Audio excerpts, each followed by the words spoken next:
Hi, everyone. Welcome to the a16z podcast. Today's episode is on the big picture, given internet culture and history and evolution, of why decentralization matters. The conversation is moderated by Jessica Verrilli, who's a founding partner of #Angels, former vice president of Corp Dev and Strategy at Twitter, and is now a general partner at Google Ventures. And the discussion features Elizabeth Stark, the CEO and co-founder of Lightning Labs, which is developing an open protocol layer that leverages the power of blockchains and smart contracts to scale transactions so they're cheap, fast, and available to anyone around the world. And the conversation also features a16z partner Chris Dixon, who is now a general partner on the a16z crypto fund. Speaking of, let me just share the disclaimer that the content in this episode is provided for informational purposes only and does not constitute an offer or solicitation to purchase any investment solution or a recommendation to buy or sell a security, nor is it to be taken as legal, business, investment, or tax advice. And in fact, none of the information in this or other content on a16zcrypto.com should be relied on in any manner as advice. You can also see a16zcrypto.com/disclosures for further information. Okay, so now over to the discussion, which was originally recorded at our inaugural Intro to Crypto event, co-hosted with #Angels in April 2018. You can also find other sessions from this event as podcasts, where there's also an episode on the regulatory landscape in crypto, as well as on our YouTube channel, where there's also an Intro to Crypto Basics deck available. We've heard a ton about what's going on right now, but I would love to get a little bit more of a historical perspective on how the current crypto boom is situated in the broader context of open source software. And that's something that you've written about quite a bit, Chris. And then we'll talk about the cultural history of the open internet as well. Yeah, so I would say everyone knows about open source software. I think it's actually kind of underrated in a way. 99% of the software in the world now is open source. Android phones are basically all open source. All the data center software you use. AWS is essentially a reseller of open source software. So it's like 99% of the computers in the world are open source, approaching 100% when you have IoT and self-driving cars. And I think what's so remarkable is it all began as this radical movement. It really goes back to the 80s, like Richard Stallman at MIT, and it was this kind of radical, kind of like anti-copyright movement. And if you talk to people from the 90s, a lot of people dismissed it as, oh, these are these kind of strange, people that don't believe in like paid software and things. If you go look at like the Microsoft, all their discussions in the 90s, they were worried about Java, and Linux never came up, right? And so because it was this weird left-wing thing, and I think of the crypto movement in a lot of ways as similar to this. It actually sort of started a little bit, I wouldn't say right-wing, but a little kind of libertarian and sort of this cyberpunk kind of thing, which Elizabeth can talk about. And so I think that, and it kind of got branded that way, and a lot of people still think of it that way. But I think of it in the same way that the open source movement kind of morphed into a tech movement. I think that's what's happening here, and it's becoming much more. I mean, that there's still these political elements, and it's very complicated, nuanced, but I see it as a movement towards a new way to build digital services that are owned and operated by communities as opposed to owned and operated by a private company. And that's a very big general idea. And it's a sort of a big tent that can include lots of different, political orientations and, technology orientations and other kinds of things like that. So. Mm-hmm. And Elizabeth, you've written about and talked quite a bit about the culture of the internet. Can you help us understand how what's going on right now has a richer, deeper history to it? Yeah, thanks for being here. This is great to see everybody here in the audience, and also great to see like 85% women here. So awesome. With Bitcoin and the broader cryptocurrency movement, a lot of this resulted, again, from the 80s, interestingly. I actually was recently looking into this and reading some of the historical perspective. And it's pretty amazing. If you read some of the writings of people from the late 80s and early 90s, they sound so applicable today. You would not have guessed that they were written back in the day. So there was this movement called the Cyberpunk Movement. And the goal of the movement was to use the power of cryptography, known as crypto, that's what it used to be called. We're actually fighting a battle on our team because we still think crypto means cryptography in the technical world, but it has gained other meanings. And the perspective was that the power of this new type of technology in cryptography could enable people to have greater privacy, it could be empowering, and it enabled individual freedom. So there was this movement for this freedom-oriented cypherpunk culture, but then there was actually this counter movement, which was the US government. So in the 90s, the US government actually banned the exporting of strong cryptography. Does anybody remember like having to download Netscape and selecting whether you were in the US or not in the US? Does anybody? Right? And that was because you actually could not export this cryptography under US law. So if you're outside of the US, you could not have stronger cryptography, so you couldn't have better privacy and better technology. So the cypherpunk movement was really fighting against this. Ultimately, luckily, they prevailed and they won. And Bitcoin and cryptocurrency more broadly really evolved out of that perspective. So along comes the year 2008. A major event in the history of the global financial world occurred. What was it? Bitcoin white paper. Right? There was also some other thing that happened that year. And this pseudonymous individual group of individuals named Satoshi Nakamoto released this paper to the world to basically no fanfare. Nobody cared. Satoshi sent this paper to a mailing list, and the response was nobody really noticed. A few days later, somebody responded actually saying that one of the biggest issues could be scalability, which is what my startup is working on. So, but to me, it's really fascinating and interesting how Satoshi and those that were involved early on were influenced, and they really came out of the cypherpunk movement. And if I had to bet, I think those folks were on these mailing lists early back in the day, and they were working with that community as well. It's amazing how things have changed. First, nobody cares, and then everyone cares, and maybe nobody will care again, and so on and so forth. And Chris, can you elaborate a little bit on what historically the open source software movement historically has had this massive following, and distributed groups of people all over the world have been collaborating to build software together. But if you look at our current internet landscape, like how has that group, can you just talk us through the transition of that group and what's sort of been missing and how crypto put some of those pieces together in a different way now? You're saying the sort of the current internet incumbents, kind of the landscape, and where we've landed in terms of concentration of power. Yeah. I mean, I think the sort of irony, right, with it. So the internet is the original internet is designed with and governed by these decentralized protocols like TCP/IP and HTTP and these have become massive, right? I mean, there's tens of billions of IP connected devices, and open source, as I mentioned before, is massive. Yet we live in a time where I think we have probably the greatest concentration of power on the internet that I mean, or in the technology world since probably Microsoft at its peak in the 90s. And that's Google, Apple, Facebook, Amazon, companies like that. And we see the issues, you see it in the press, right? You see these issues around, who controls, how are these algorithms controlled? Who decides, the sort of deplatforming, demonetization. You hear these kinds of debates, like what's the process by which we govern these networks? I think people are starting to realize these networks, are very important, right? I mean, they affect elections, they affect, people's businesses. I mean, the media, talk to people in the media business and how it's affected them. And I think we kind of stumbled into this situation without realizing it, maybe as a community and as a world or whatever, where these very important networks are governed in these kind of opaque ways that we don't fully understand. And so it's weird because on the one hand, yes, open source is so dominant and these open protocols are so dominant, yet these large companies have managed to kind of take, subordinate those open technologies. And so to me, a lot of the crypto movement is a reaction to that. And it's it's interesting that a lot of it is coming, for example, out of places like Europe and Asia, and actually it's not really centered in Silicon Valley. And I think that's partly why is it's kind of a counter movement to what's happened.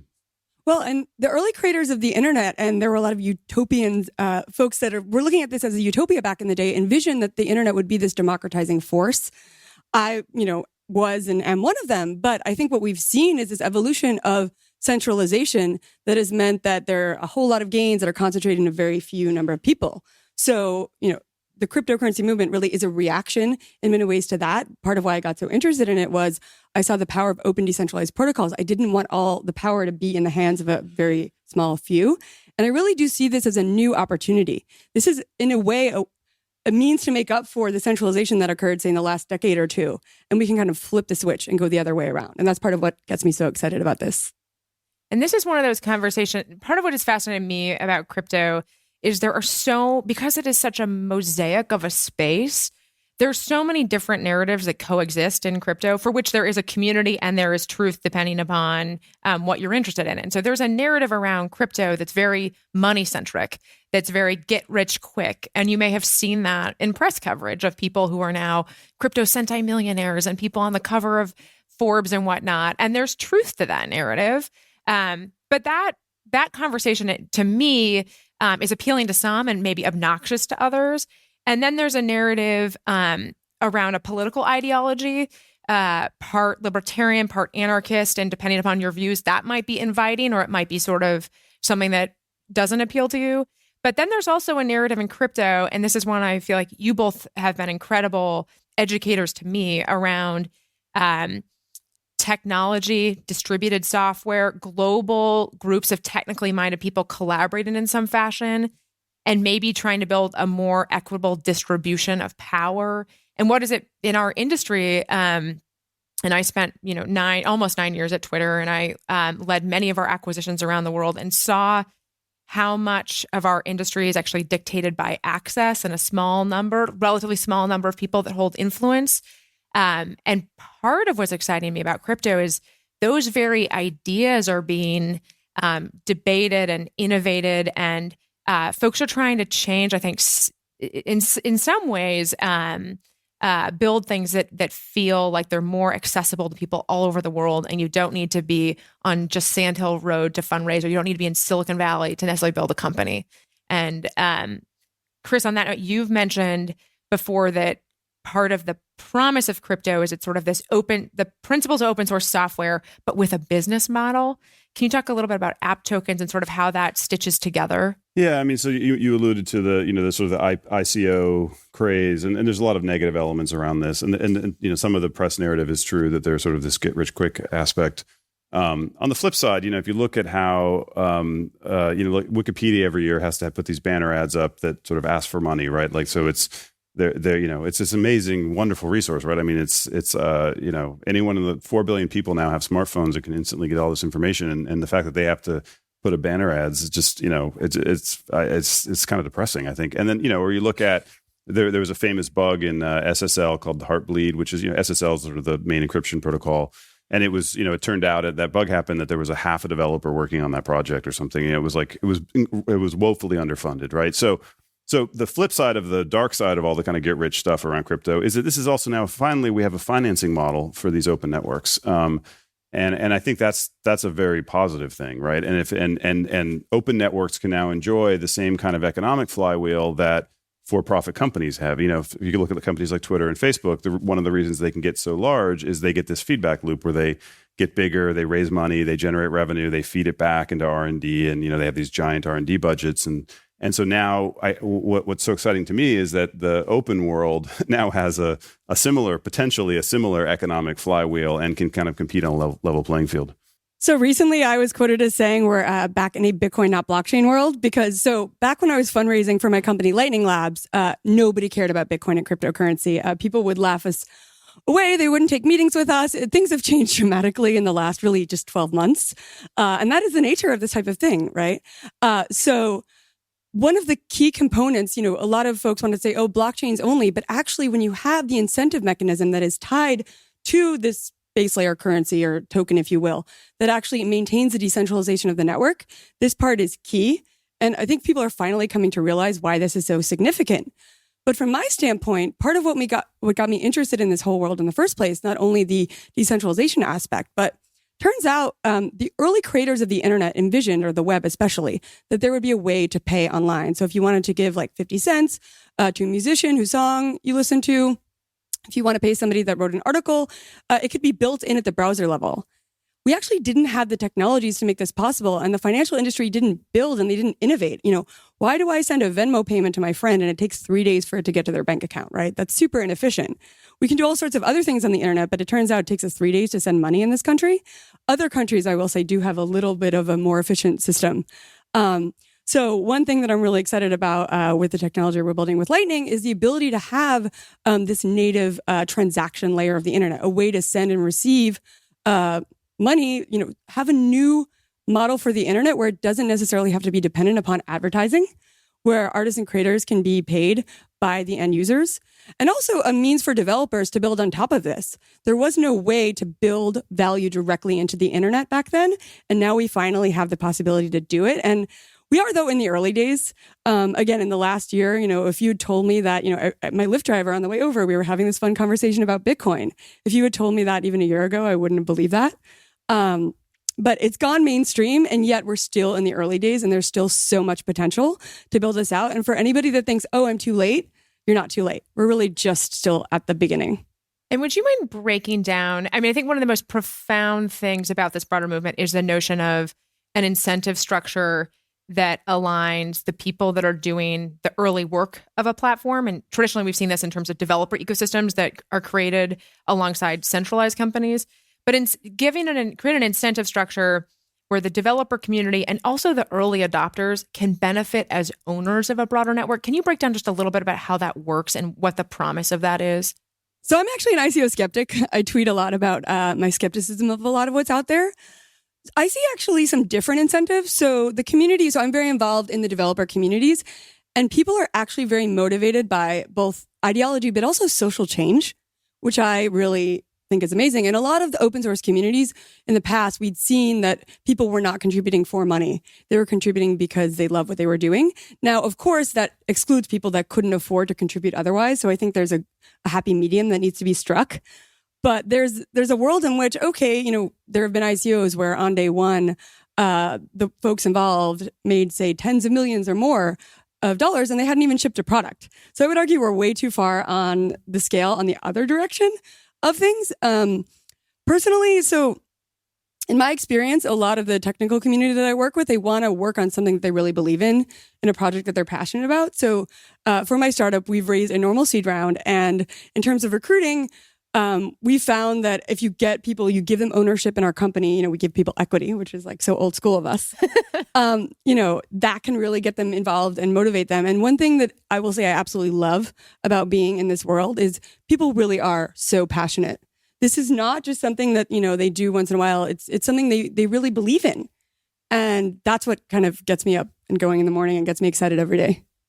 You mentioned the passion people hold for this space. In my last chapter at Twitter, where I was leading acquisitions, I would spend all my time with entrepreneurs, and I would try to figure out where is the world going? Where are the most independent, brilliant technical minds working, and meet those people and try to figure out what they're building. And I would just try to learn and understand. Crypto is fascinating to me, partially by how passionate these communities are, as you mentioned. And I've wondered openly, is there something, I think Preeti maybe used the phrase earlier, referring to this as a movement. Is there something bigger going on around the globe that, if anything, living in San Francisco, we're maybe underexposed to, where people almost feel a sense of identity with this space? And are we going to, in 5 or 10 years, have a bunch of folks coming of age where they conceptualize of their identity in a slightly different, more global manner? Does that resonate in terms of the communities you are both a part of and know? I think for sure. And by the way, it's there are pros and cons to this. So you have these sort of tribal wars that go on in the crypto world. There's a lot of drama. Yeah, there's a lot of drama, a lot of tribal. That's sort of the negative side. I think the positive side is people are very passionate. If you just go to the subreddits or the telegrams or whatever of each of these projects, this is much more than just sort of your regular kind of level of passion for these things. And a lot of these different cryptocurrencies embody different kind of ideologies. And so there's many more things kind of uniting them. And it's also, I think of it kind of as uniting some of the great powerful things about the internet, which is the ability to create kind of these communities, sort of affinity groups, using kind of social networking and things, but also open knowledge sharing, sort of the open source side. And so you're sort of uniting those two very powerful kind of streams of, of sort of momentum of the internet and together, and then you're adding on to this layer with all these other kinds of interesting technology and money and everything else. And so it definitely is a very powerful mixture, and hopefully that'll go in the right direction. But, and then interestingly, in terms of the community, a lot of it reminds me of back in the 90s when I was first getting on the internet. So we have the Slack community for Lightning. We have 2,000 developers and testers on there. And I don't know where, the folks are. They have pseudonyms, right? And for example, we have one member of our Slack, her name is Molly, and she tests the Lightning software every day. And she just loves it. Like, this is her passion. And she's like, we know that like if something goes wrong, like Molly's going to catch it. Right. And I don't know where people are located. They have these pseudonyms and they're all just united around this belief and this passion for the technology. And I think that's really cool. Like, we don't care where you went to school, where you're from, how old you are. There's a 14-year-old in the Bitcoin world. His name is Salim Rashid. He's found multiple vulnerabilities in various hardware wallets as well. And he's like, I'm just 14, So it just doesn't matter. And then even as a company, we care much more about what you're capable of doing and being a fast learner. We have folks that dropped out of college. We have folks that have degrees in CS. But for example, to apply for an internship for us, we say, okay, contribute to the open source code. We don't necessarily care about your background. We just want to see what you can do and how you can contribute. And that's actually been an awesome way to get some really talented people that we wouldn't have found otherwise. Mm-hmm. And you've seen, Chris, on the investment side, the teams that traditionally venture folks pattern match quite a bit, or there's a certain lore about that. Are you seeing the teams that you're backing and that are working in this space, do they fit the old patterns, or to what extent are the teams and companies you're investing in feel like they're cut from a slightly different mold in this space? Yeah, so my feeling is it's kind of come in different waves. So in sort of 2012 to 14, there were kind of the more ideologically driven founders, kind of the cypherpunks, et cetera. And then kind of with the rise of Ethereum and this sort of idea that you could have these other kinds of protocols, the types of entrepreneurs they're very technical, but kind of interested in distributed systems and protocol design. And I think there's now a new wave I'm starting to see, which is kind of, I've been working at Google or Facebook or some company like this. I moved out to the Valley to like do something cool and new. I'm working at, X large company, and I'm doing, I'm employee 8002 working on ad targeting or whatever. And like, this is not, what I signed up for. This is not like the kind of the Wild West, the pioneer, the frontier kind of thing. And I've been hacking on whatever, pick your project on the weekend. And this feels new and fresh and fun. And so I get that a lot now lately. And I think it's the beginning, I hope, of a giant wave of talent entering the space. You never know until you see it, but I get that sense. So, and are you, to some extent, the ability to crowdfund or do an ICO is a different model than traditional venture funding, and you chose to raise equity. I'd be curious to what extent do you feel like firms will adapt? And we publicly know that some firms are participating in ICOs. Is that sort of to be feared or embraced? And could you imagine in the future potentially launching a token and doing a crowd sale there? Or is it just too early to know how that will all play out? Well, I've said publicly there's never going to be a Lightning ICO. It doesn't make sense for our technology. And in fact, one of our former interns wants to release a post about how all the ICOs that are coming out, you can just build with Lightning instead. Now, who knows? We may go public on a blockchain. There's a new wave of what people are calling securitized tokens or security assets on blockchains. And there are some really interesting legal discussions, and happy to chat afterward if folks are interested in that. But no, we're not planning on doing a token because our technology doesn't need it. We are more of the cypherpunk variety, but we also are big into designing and protocols and distributed systems. And from my standpoint as a founder, we chose to actually, we did a normal seed round, which was like contrarian in this world. And we got angel investors and seed funds. And the experience has actually been amazing. All of our investors have been super supportive. Back when there was Bitcoin winter and the price was like $200, things were very different than now. But I can see that not everyone has access to those types of connections or investors. And we do need new models to fund projects, but they shouldn't be models where founders are able to cash out or they raise way too much money. And in fact, there can be perverse incentives because now there's so much money and they're not actually able to ship a product. One thing that we recently announced our fundraise when we released the beta of Lightning for the main Bitcoin network, the first implementation to be used with real Bitcoin in beta. And people tweeted like, wow, a blockchain company raised a normal amount of money and shipped a product. So I was like, well, isn't that what startups are supposed to do? I guess so. Now we're being the anti-startup.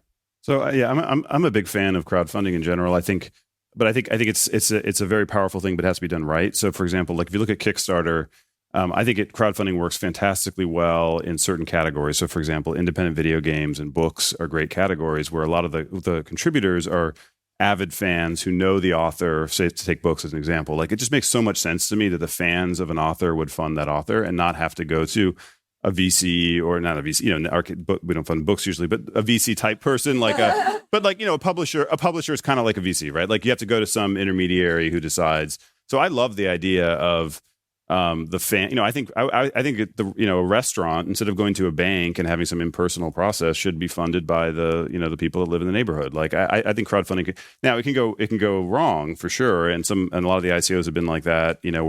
Or even in traditional crowdfunding where people order an electronics product that never gets delivered, right? So we need to figure that out as a community. Like, how do you harness that force in a positive way? But I think the idea that you have these sort of gatekeepers that decide on what gets funded, I would love to see that replaced with a different model. And I think crowdfunding is very promising. Mm-hmm. And we've talked a little bit about the duality of some of these narratives. I mean, crowdfunding is one where there's different perspective, and it's all quite nuanced. Are there other media narratives around this space that you think really represent what's going on? Or are there narratives that you feel like are sort of missing the point, or any myth that you think is worth debunking? I see a lot of narratives missing the point. That's why it's so great to be here today. So for example, in January, the New York Times published a piece about cryptocurrency and how all the men were getting rich on cryptocurrency, and it's a boys' club, right? I had spent nearly an hour on the phone with that journalist, and she didn't include anything I said in the article, nor did she mention me and I actually went on Twitter, of course, as we like to do on crypto Twitter, and was like, I'm a busy CEO. I spent 45 minutes on the phone with you and you didn't even include me. And now you've written that it's all boys. So actually that narrative to me is very tired. There are a lot of really amazing women in the cryptocurrency world. And there are just a lot of really amazing women in this space. There was a Glamour article, and I never actually thought I'd see the day that I was in Glamour magazine, that came out yesterday, that profiled 9 women. I was one of them in the space. And to me, talking about the work that women are doing is what is needed, not like, what is it like to be, a female in blah. No, I just want to talk about what I'm building. So that was awesome. And then I think the media likes to focus on the prices. It's like, Bitcoin is up, Ethereum's up, Bitcoin's down. That is the catchy thing. But the narrative is so much broader and the potential is so much broader. I think it's easy to get caught into this whole price narrative.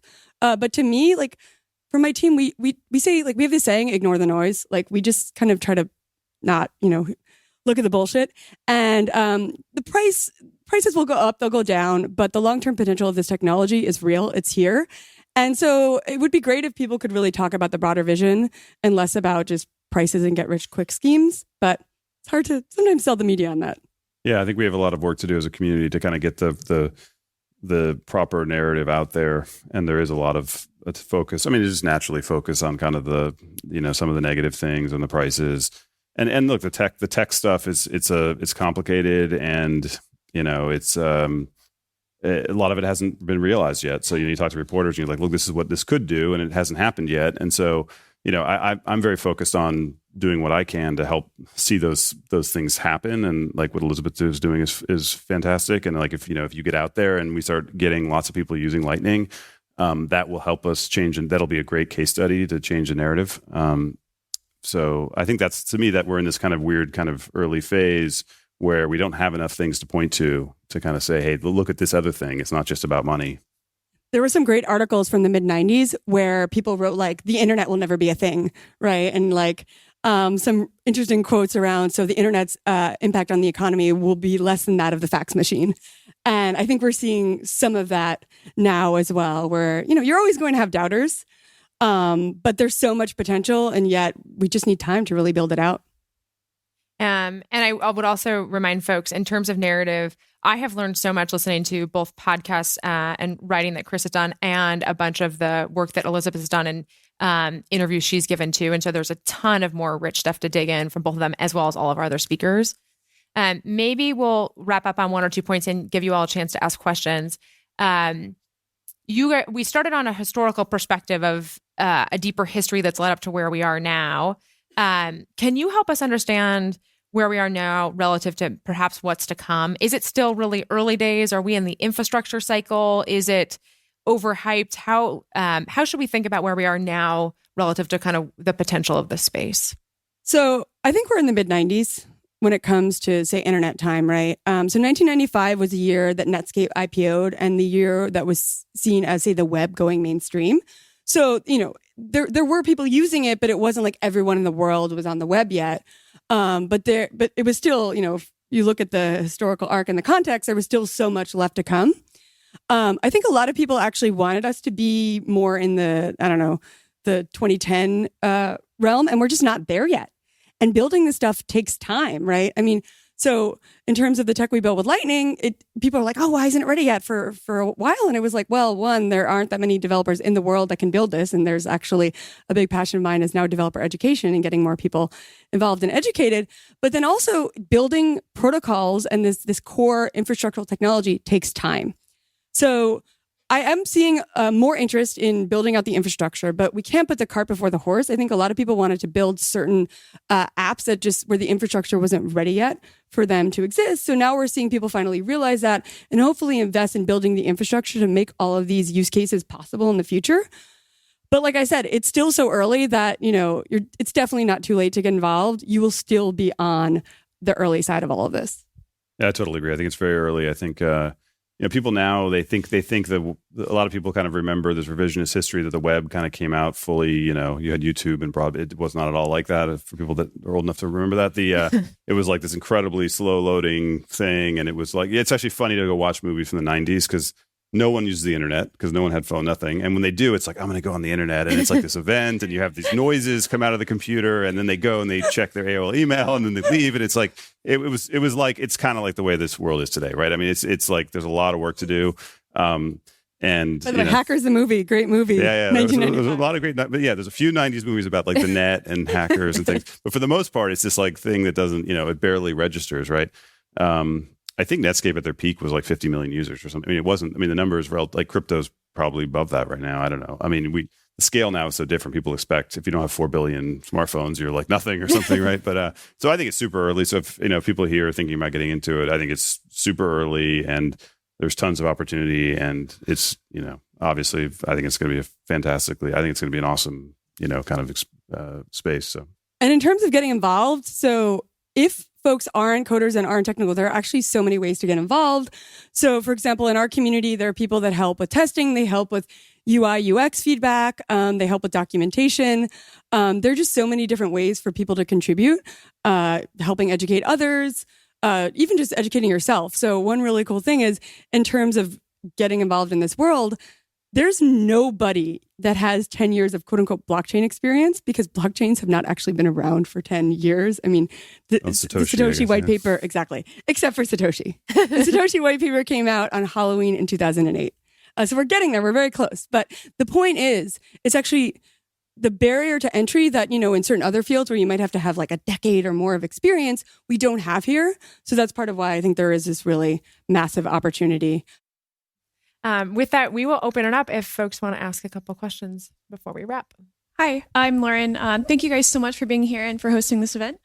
You guys talked a lot about the history of cypherpunks and how there's been a lot of centralization like Facebook, Apple, Netflix, Google. This is kind of a reaction against all of that. How do you reconcile that with kind of what I view as like there are a few companies in the space that seem very powerful and centralized where everyone does their transactions through them, like Coinbase, which is a great product. I'm sure a lot of people here use it. So how do you see the space going forward? Do you think it'll continue to centralize or will there be more competition? Yeah, it's a great question. It is a risk that that all of this sort of utopian stuff we're talking about ends up, we end up 15 years from now with the same kind of outcome. In this particular case of Coinbase, so I'm involved with Coinbase. I'm on the board of Coinbase. I will say, I think they're a phenomenal company doing incredibly well, but they are relatively. there's a lot of exchanges. There's a lot of things that happen off exchanges. So it's still they're a great company and they're doing super well, but it's a very broad space, and I would argue pretty fragmented today.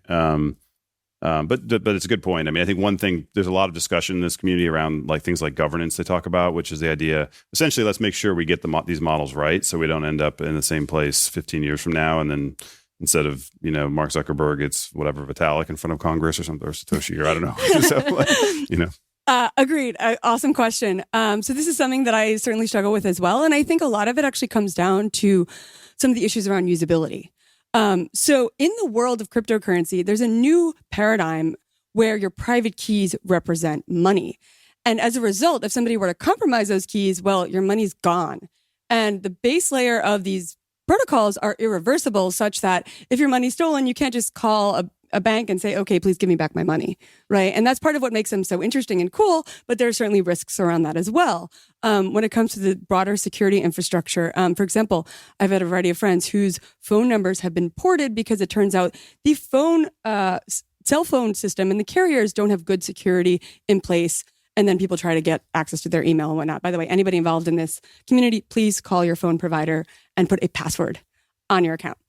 So I think a lot of that is going to come down to usability. There's this kind of divide between usability and security. And if you want to make, say, your key secure and hold currency in a decentralized way, it turns out that can actually be more difficult than having Coinbase store it. So to me, the answer in this lies in developing better ways for things like key management, but then also just generally better user experience and better usability for those that want to have a more decentralized model. And we're working on it. A lot of us are thinking about it. As Chris mentioned, getting the folks that say maybe we're doing UX at Apple, Google, Facebook, and coming into this world that can really think through these problems and develop compelling user experiences, I think is going to be a big part of it. Hi there, my name is Sierra Peterson, and I am interested in your thoughts on crypto's application to real assets. Obviously, Andreessen Horowitz made a recent investment in Harbor, but even Harbor is looking to partner with broker-dealers and other service providers. And so what do you see as the evolution of this services layer for real assets? I'm going to do this. No, I think the idea, so that's some people call this traditional asset tokenization or something. So taking like real estate assets or something. And I think it's a really interesting area. It's sort of different than a lot of the other stuff. And it's a little more kind of, real world meets crypto world or something than some of the other stuff. But to me, the benefits to have, a lot of the benefits of an open network would be realized this way. So you could have, so Harbor has this idea of R tokens. They're kind of tokens that can only be traded under the right. They have to check the regulatory status of the counterparty and things like this. But you could imagine getting many of the benefits of an open network where you have sort of a competition among exchanges and data providers, and you have sort of global liquidity. And I think that could be, I think it could have a democratizing effect on kind of the ability to raise money and the ability for people to invest in things. And so I think it's exciting, and I think you see a lot more people working on that problem. Yeah, I think it's a really interesting space as well. It's a hybrid model, right? Because you do have to trust, for example, let's say I want to invest $1,000 in real estate. Well, I need to trust that actually I'm investing in the real estate and it's not like some scammer coming along and pretending that I am. So it does have a different trust model than Bitcoin. But what these technologies can do is enable, for example, if you want to invest $1,000 in real estate now, you just can't really do that. So I think there's really interesting potential to democratize the ability for people to invest in these assets where previously it would only be available to, people that are very rich or accredited investors. And we're seeing both traditional assets being tokenized and then the idea of securities tokens, like why not put equity on a blockchain, right? So I think that's going to be a big trend moving forward in the next 2 years. With all the talk about decentralization and how the focus of crypto is towards that, the two big currencies you have on the market right now are ruled by benevolent dictators. Satoshi owns a major chunk of the Bitcoin equity, so does Vitalik on the Ethereum side. And you see that if that doesn't happen, then malicious groups end up taking over a chunk of the original issues and then try to use price manipulation, as the recent scandal that broke out with the Haven currency. So what do you see as, a progress towards currencies or even technology that actually is decentralized without the need for someone to hold the bigger chunk and kind of punish the bad actors until the currency acquires big enough scale? So there's a little bit more nuance there. Bitcoin is not ruled by a benevolent dictator. So Satoshi, the creator of Bitcoin, actually left the community in very early 2011. And has not been seen since. One thing that I think is really fascinating is that there is no leader. The Ethereum community does have a bit of a different structure with more known leadership. But I think in a lot of ways, this is all new. I mean, one of the things that I love about what I'm doing in our team is like, we're doing things that nobody's ever done before. Like there was a software we were working on, and we didn't know how long it would take. And then it turned out, of course, it took longer than we thought it would. And we were like, wait, nobody's ever built this. So we just didn't know like how long it would take. So we're really seeing these like issues of first impression. As mentioned, there are different models for communities, and I think it'll be interesting. I mean, Satoshi didn't want to be a benevolent dictator. I think Satoshi didn't want to be in a spotlight. There are some people believe Satoshi owns certain coins. I mean, nobody knows. It's really one of the modern mysteries. Like, we don't know who Satoshi is. I'm perfectly happy for that to stay that way, unless Satoshi ever wants us to know who he, she, or they is or are. But if anything, of course, there are going to be potential attack vectors. I think one of the most fascinating things about being in this world is we haven't seen the types of major attacks that we could have seen on the base protocols. Nation state actors could come in. They could try to attack the network. They could try to buy up hash power in a variety of networks. They could try to manipulate markets. And I'm sure there's certainly some market manipulation going on now. But to me, one thing that I think is so fascinating is the incentive structure is built such that there are so many people that are incentivized to not have the network be attacked, that we have not seen that happen as of yet. And I believe as these communities and these currencies grow, we'll see even more of that, where there will be a lot of people who in whose interest it is to not have the network attacked, and that will enable these communities and networks to stay secure. Chris, do you have any? No, that's great. With that, unfortunately, we're going to have to wrap up this panel, but I will thank both Chris and Elizabeth for their time, and then welcome Sonal and Kim back up.